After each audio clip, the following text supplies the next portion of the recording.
కడప రాజకీయాలు అనగానే టక్కున మనకు గుర్తొచ్చే నియోజకవర్గాలు పులివెందుల జమ్మలమడుగు. మరీ ముఖ్యంగా జమ్మలమడుగు నియోజకవర్గం అత్యంత సమస్యాత్మక నియోజకవర్గంగా పేరొందింది. దశాబ్దాలుగా జరుగుతున్న ఫ్యాక్షన్ రాజకీయాలు పరిస్థితిని ఇలా మార్చేశాయి. తాజాగా జమ్మలమడుగు నియోజకవర్గం మరోసారి వార్తల్లో నిలిచింది. జమ్మలమడుగు ఎమ్మెల్యే బీజేపీ శాసనసభ్యుడు ఆదినారాయణ రెడ్డి చేసిన వ్యాఖ్యలే ఇందుకు కారణం. స్థానిక వైసీపీ నేతలు చేస్తున్న ఆరోపణలను తిప్పికొట్టే క్రమంలో ఆదినారాయణ రెడ్డి సంయమనం కోల్పోయారు.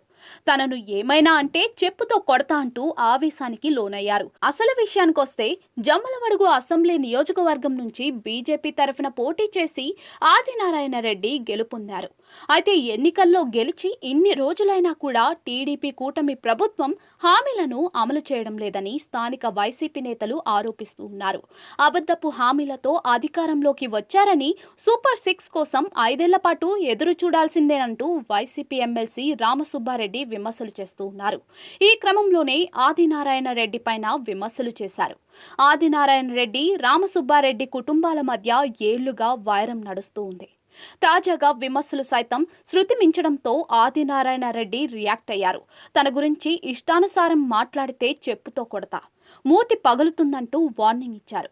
ఫుట్బాల్ ఆడతా, సిక్సర్ కొడతానే ఉంటానంటూ వైసీపీ నేతలకు వార్నింగ్ ఇచ్చారు. మరోవైపు టీడీపీ కూటమి హామీ ఇచ్చిన విధంగా సూపర్ 6 పథకాలను సంక్రాంతి నుంచి రాష్ట్ర వ్యాప్తంగా అమలు చేస్తామని ఆదినారాయణ రెడ్డి తెలిపారు. జమ్మలమడుగులోనూ సూపర్ లెవెల్లో పథకాలను అమలు చేస్తామన్నారు. స్థానికంగా ఉండే వైసీపీ నేతలకు ఫీల్డింగ్, బౌలింగ్ రావడం లేదన్న ఆదినారాయణ రెడ్డి వైఎస్ జగన్ కు దమ్ముంటే జమ్మలమడుగులో తనపై పోటీ చేయాలని ఛాలెంజ్ చేశారు.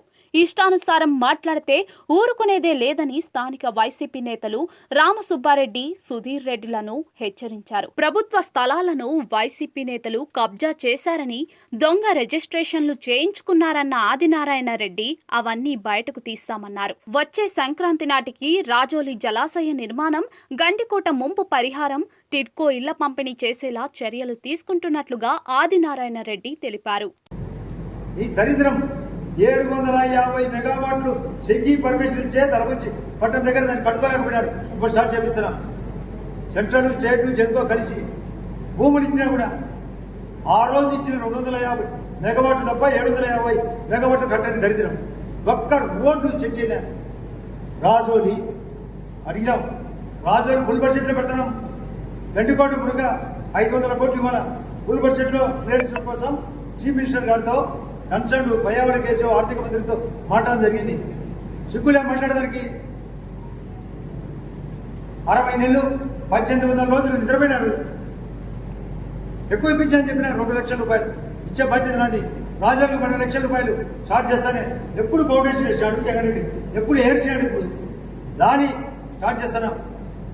అసలు భూములను రిజిస్టర్ చేయకుండా ఆపినారు. వాళ్ళు రిజిస్ట్రేషన్ వాళ్ళు చేసుకుంటారు.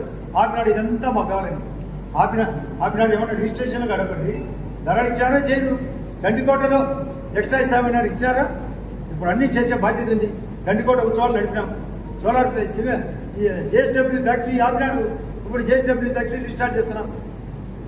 నేను ఆర్ఎండ్బి మినిస్టర్ గారు స్టేట్లో ఫండ్స్ లేవని హైబ్రిడ్ యాన్యుటీ మోడల్లో పోయేదానికి తగిన ప్రైవేట్ కాంట్రాక్టర్లు కూడా ముందుకు తోసి పంచాయతీరాజును ఆర్ఎండ్బిని ఏకం చేసి సెట్ చేసే బాధ్యత.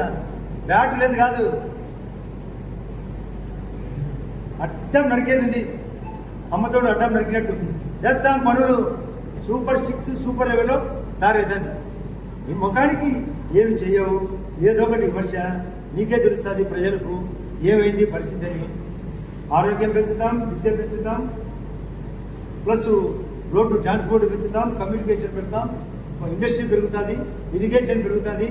అక్కడ ఈరోజే ఇద్దరు ఎస్సీసీ గారికి చెప్పిన 4 చెరువులకు గండికోట నుండి ముద్దరూరు మండలం గంగాదేవిపల్లె, మంగపట్నం, చింతకుంట, బడుగు వరపల్లె చెరువులకు లిఫ్ట్ 15 కోట్ల రూపాయలు డబ్బులు వచ్చి పని చేయలేదు. ఇప్పుడు ఎస్సీసీని ఇద్దరిని ఏకం చేసి కాన్ఫరెన్స్లో మాట్లాడి తద్వారా ప్రపోజల్ పంపివనే కన్సర్న్ మినిస్టర్తో కూడా మాట్లాడతాను. నేను 10 రోజులు తిరిగాక టెండర్ పెట్టిస్తాను. భీమగుండం భూతమాపురకు మీరు కూడా వచ్చారు. చెరువులకు లిఫ్ట్ పోయింది.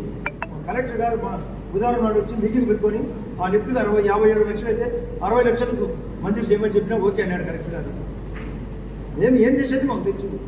ఏందో ఏమీ తెలియకుండా ఇద్దరు పోయి దరిద్రం మీ ఇద్దరి దరిద్రం పోటాపడి దరిద్రం ఇద్దరు ముందు కలిసి ఏర్సమను ఫస్ట్ ఇద్దరు కలిసమనండి 2 కార్యాలలో 7 సార్లు కదా రమ్మనండి అవినాష్ కూడా రమ్మను ఆ జగన్ రమ్మను జగన్ రమ్మని ఇక్కడికి ఈసారి జగనే పూజ చేయాలి నిలతో కాదు ఎట్లా రమ్మను పెద్దసారి రమ్మను పెద్దసారి రావాలి ఇక్కడికి ఈసారి సరిపోదు ఈసారి ఈ చెత్త సరిపోదు కొట్టామట కొట్టి పెడతాను నేను బాల్ ఇచ్చే పడిపోతాను బాల్ ఇచ్చే శిక్ష పడతాను ఇద్దరు నో బాల్ వైట్ బాల్ ఇద్దరు ఎక్స్పర్ట్సే ఒకరు నో బాల్ కాదు ఒకరు వైట్ బాల్ కాదు no ball wide ball experts fielding చేయలేరు బ్యాటింగ్ చేయలేరు ఫుల్ స్థాయిలో రికార్డు స్థాయిలో పనిచేస్తాం మీరు సంక్రాంతికి ఏమేమి చెప్పినాం రాజోలు కానీ అక్కడ గండికోట మునక కానీ ఆసుపత్రి కానీ మెడికల్ క్యాంపు మళ్ళా కానీ మళ్ళీ జాబ్ మేళ కానీ చేసే బాధ్యత ఉంది రోడ్లు కానీ తార్ రోడ్లు జనరేట్ పిలుస్తున్నాం ఇప్పటికే 18 తార్ రోడ్లు వచ్చినాయి 30 కోట్లలో ఇది పిఆర్ డిపార్ట్మెంట్లో మళ్ళీ ఆర్ఎండి రోడ్లు రాబోతున్నాయి ఏం చేస్తారు మీరు ఆ టిడ్కో హౌస్ కూడా క్లియర్ అవుతుంది మీకు కూడా చెప్పిన టిడ్కో హౌస్లో కూడా మీకు కూడా ఏర్పాటు చేయాలి మీరు ఏది కూడా అడగచ్చు 100 రోజులు అనే 120 రోజులకు జాబ్ మేళ పెట్టాను చెక్ చేసుకోవచ్చు